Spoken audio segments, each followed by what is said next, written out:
आजम नजीर तार साहब, पहले आपकी तरफ आते हैं, क्योंकि हुकूमत को गिराने के दावे तो आप लोग बड़े बड़े करते हैं। आप कहते हैं कि हम सेनेट में भी अदम एतमाद का वोट लेकर आएंगे, प्राइम मिनिस्टर को भी अदम एतमाद के वोट के जरिए गिराएंगे, लेकिन जिस हाउस में आपकी अक्सरियत है वहां मुसलसल आपको एक के बाद एक शिकस्त हो रही है, जबकि नंबर्स आपके ज्यादा है लेकिन जीत हुकूमत जाती है। शहजाद साहब, बहुत शुक्रिया। पहली बात तो ये है कि नंबर्स थोड़े से आपने खुद ही बता दिया, लेकिन जरा क्लैरिटी रहे तो बेहतर है। जो 6 सेनेटर्स का ग्रुप है, ये किसी से ढका छुपा नहीं है कि इनकी जो ओरिजिनल फॉर्मेशन है वो बलोचिस्तान अवामी पार्टी की उसमें मेजॉरिटी है। दिलावर साहब सिर्फ इंडिपेंडेंट बेंचेस पे थे और ये ब्लॉक जिस तरह से बना और फिर इसे अपोजिशन पे बिठाया गया, ये कोई ढकी छुपी बात नहीं है। उन्हें हमने कभी अपोजिशन नंबर्स में शामिल नहीं किया। यही वजह है कि पिछले मार्च से लेके आज तक उन्होंने कभी भी किसी क्रूशल वोटिंग में ऑपोजिशन के साथ वोट नहीं किया। जो एक्चुअल नंबर्स हैं वो 51 और 48 के हैं, यानी कि 3 वोटों की बढ़तरी हासिल है ऑपोजिशन को जी। लेकिन देखिए, जब गवर्नमेंट चोर दरवाजे से बिल लेके आएगी, गवर्नमेंट के पास जाहिर है ये टूल्स हैं कि उन्होंने ऑर्डर ऑफ द डे जो है वो देना होता है और चेयरमैन सेनेट का ये इख्तियार है कि वो उसको एजेंडा पे लाते हैं और उसके बाद हाउस किस तरह कंडक्ट करते हैं। शहजाद साहब, रात 11:30 बजे अगर ऑर्डर ऑफ द डे आएगा और ये हाउस ऑफ फेडरेशन है, यहाँ पे बलूचिस्तान के दोस्त भी हैं, केपी के दोस्त भी हैं, कराची से भी हैं, लाहौर से भी, दूर दराज पंजाब से। इसी वजह से हमारे कुछ दोस्त जो कि बलूचिस्तान में थे, अब शफीक तरीन साहब हैं, उनकी लॉयल्टी पे कोई शक नहीं है। पीके मैप के वो सेनेटर हैं, अजीत जई साहब के वो बड़े दस्ते रास्त हैं। उनके आज सालाना इलेक्शन थे पार्टी के, तो वो इलेक्शन कमिश्नर है उसमें, तो वो बता के गए हुए थे 3 रोज पहले कि मैं जा रहा हूँ, और कोई ऐसे आसार थे नहीं कि ये जुमे को या एकदम इस तरह से ले आएंगे, क्योंकि पिछले 2-3 दिन से ये चीजें आ रही थी डिस्कशन में। इसी तरह जो रोंजो साहब है, बीएनपी के कासिम रोंजो साहब, वो काफी ज्यादा बीमार हैं कोविड के साथ, बल्कि हॉस्पिटलाइज भी कराची में रहे, क्वारंटीन है। उनकी एक और सेनेटर जो है वो बलूचिस्तान में थी, नईमा एहसान साहिबा, जो बीएनपी मैंगल की है, बीएनपी मैंगल की। हमारी एक सेनेटर रोजा सादक साहिबा कनाडा में इलाज के सिलसिले में गई हुई है। और मुशाहिद हुसैन साहब की तबीयत ठीक नहीं, कोरोना है उनको जी। मुशाहिद साहब अब क्वारंटीन में थे। अब ये सारा कुछ देख के इन्होंने रात 11:30 बजे अपने बंदे पूरे करके, लेकिन बंदे इनके फिर सुबह पूरे ना हुए। चिबली साहब अभी जेरे लब मुस्कुराएंगे। चिबली साहब ने 2 दफा बातों में इसको, एक दफा हाउस एडजर्न हुआ, एक दफा मिनिस्टर साहब को बाहर धकेलना पड़ा कि आप क्यों बैठे हुए, आप तो जाएं, आप बैठेंगे, आपको बिल प्लेस करना पड़ेगा।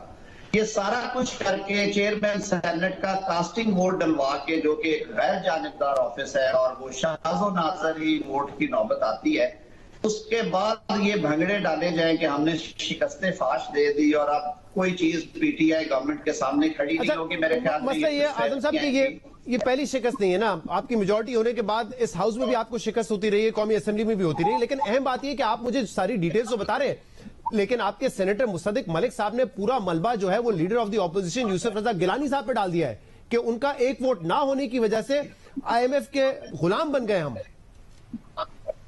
फैक्चुअली तो शहजाद ये बात दुरुस्त है, मैं इस पे इसलिए कमेंट नहीं करूंगा कि आपको भी और पुलवशा बैठी हुई हैं, वो इसका बेहतर जवाब देगी या यूसुफ साहब देंगे। मेरे ख्याल में मेरा यूसुफ रजा साहब के हवाले से जवाब देना मेरा मुनासिब बात नहीं है। मैं नहीं समझता कि मुझे इखलाकी तौर पे ऐसी बात करनी चाहिए कि उसमें कहीं आपके ख्याल में मेरी अपनी पूरी जिम्मेदारी उन पर डालना गलत है जैसे मुसद्दिक साहब ने डाली है।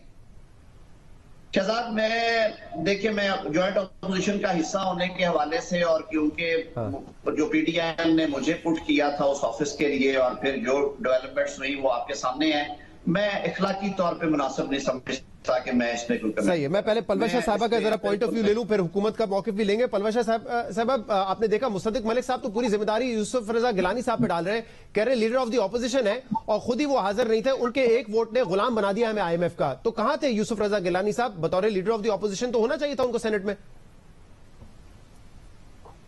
देखिए शहजाद साहब, सारे मामला जो है वो उनका बड़ा अच्छा हाथा तारड़ साहब ने किया है। बात यह है कि ये जो ऑर्डर ऑफ द डे पर आया है, ये रात गए आया और उस वक्त यूसुफ रजा गिलानी साहब मुल्तान में थे और वो नहीं पहुंच सकी। अब बात यह है कि अगर ये इतना ही अच्छा बिल था तो इतना तरद्दुद करने की और इतनी जोर दरवाजे चलाने की कोई जरूरत नहीं थी। और ना हाउस ने आज जो तमाशा हुआ कि एक तरफ आए मिनिस्टर, वापस निकल गए, फिर वापस आए गए, फिर लोग लाए गए, फिर कोविड पॉजिटिव मेंबर को भी लाया गया, ऑक्सीजन वो टेंट में थी उनको ले आया गया, और सब कुछ करने के बावजूद जो है ये हमारे चेयरमैन सेनेट में उनके कास्टिंग से बिल पास हुआ। लेकिन चूंकि ये तमाम चीजें तो किसी भी हुकूमत के हाथ में होती हैं, और अगर बिल इतना ही मुनासिब और अच्छा है पाकिस्तान की मईशत के लिए तो इसको बड़े धड़ल्ले से लाना चाहिए था। अब बात यह है कि सिर्फ पाकिस्तान पीपल्स पार्टी के लोग जो हैं वो एब्सेंट नहीं थे।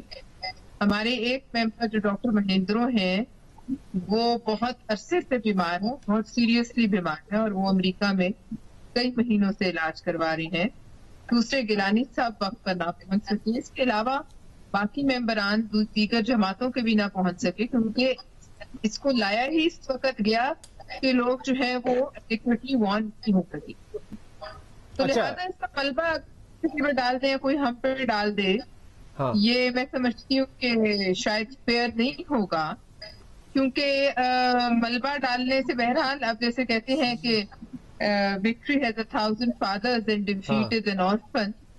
तो जो चीज अब इस वक्त अनफॉर्चुनेटली, चलो मैं इसमें जरा शिबली साहब को मौकिफ ले लूं। शिबली साहब वो कह रहे हैं कि देखें आप जीते इसलिए हैं क्योंकि आपने बड़ा वेल प्लान किया, आपको पता था कि कुछ ऑपोजिशन के सेनेटर्स गैर हाजिर हैं, कुछ की तबीयत खराब है, एजेंडा ऑफ द डे आपने 11:30 बजे इशू किया, तो जाहिर सी बात है जो सेनेटर्स इस्लामाबाद में नहीं थे वो नहीं पहुंच सके और इस वजह से आपको कामयाबी मिली है, वरना नंबर्स में तो आप कम थे। देखिए पहली बात तो ये है कि मैं अभी ये सुन रहा था जो भी वजाहतें दे रहे थे हमारे सेनेटर्स, कॉलीग सेनेटर्स, उससे अंदाजा तो यही होता है कि हर चीज की, हर शिकस्त की कोई ना कोई वजूहत तो होती हैं और उसकी जो है एक्सप्लेनेशन भी होती हैं। लेकिन fact of the matter is कि इन्होंने देखें जब इसमें पार्लियामेंट्री डेमोक्रेसी में किसी भी वक्त जो है आप जब भी आप कोई भी बिल लाते हैं या कोई भी वो होती है स्ट्रेटेजाइज करते हैं आप। पहली बात तो ये है कि इन्होंने एक्चुअली ये सिर्फ दिखावे के लिए इन्होंने इस बिल की अपोजिशन की थी, और अगर ये इतने संजीदा थे, हमारे कई मेंबरान थे जो कोई कराची में था जो रात की फ्लाइट से या सुबह से पहुंचे, मुख्तलिफ जगह हमारी कई मेंबर जो बीमार थे वो भी पहुंचे, कमिटमेंट की बात है। देखें पहली बात तो 11:30 बजे आपने उनको बताया एजेंडा ऑफ द डे और सुबह पहुंच गए। देखिए जो बिल्कुल देखिए जिसने पहुंचना था उसको तो पहुंचना था, बिल्कुल नहीं। तो अगर आप कहते हैं कि ये इतना इस बिल से हमारी इस बिल से कोई फर्क नहीं पड़ता, हम कोई ऑटोनोमस बना के स्टेट बैंक ऑफ पाकिस्तान को कोई गुलाम नहीं बन जाएंगे IMF के, तो फिर एजेंडा ऑफ द डे में पहले डाल देते ताकि ऑपोजिशन भी अपनी तैयारी के साथ आ जाती। देखिए पहली बात तो ये कि ये गुलामी की बात जो है ना ये मबनी है बिल्कुल इग्नोरेंस पे, और जो होती है ना जो एक सिचुएशन जिसमें कि आप अपने आप को कन्विंस करने के लिए, अपना एक पोजीशन बनाने के लिए आप एक ऐसा नारा या एक ऐसा स्लोगन या एक ऐसा आर्गुमेंट देते हैं जिसका हकीकत से कोई ताल्लुक नहीं होता। मैं तारड़ साहब वकील हैं, जाहिर है कि ये अदालत पे और कानूनी उन पे ये दस्तखत रखते हैं, मैं वो बिल्कुल नहीं रखता हूँ। जब जहां तक स्टेट बैंक का ताल्लुक है, देखें स्टेट बैंक एक इंडिपेंडेंट इदारा होता है सारी दुनिया में। स्टेट बैंक का काम होता है इन्फ्लेशन को और एक्सचेंज रेट को कंट्रोल करना, उसको मैनेज करना, और जाहिर है कि बैंक एक रेगुलेटरी इदारा है। हमारी बदकिस्मती से मुल्क में रेगुलेटरी इदारों को बिल्कुल अपाहिज कर दिया गया है, चाहे वो कोई भी हो, चाहे वो नेपरा हो, चाहे वो सिक्योरिटीज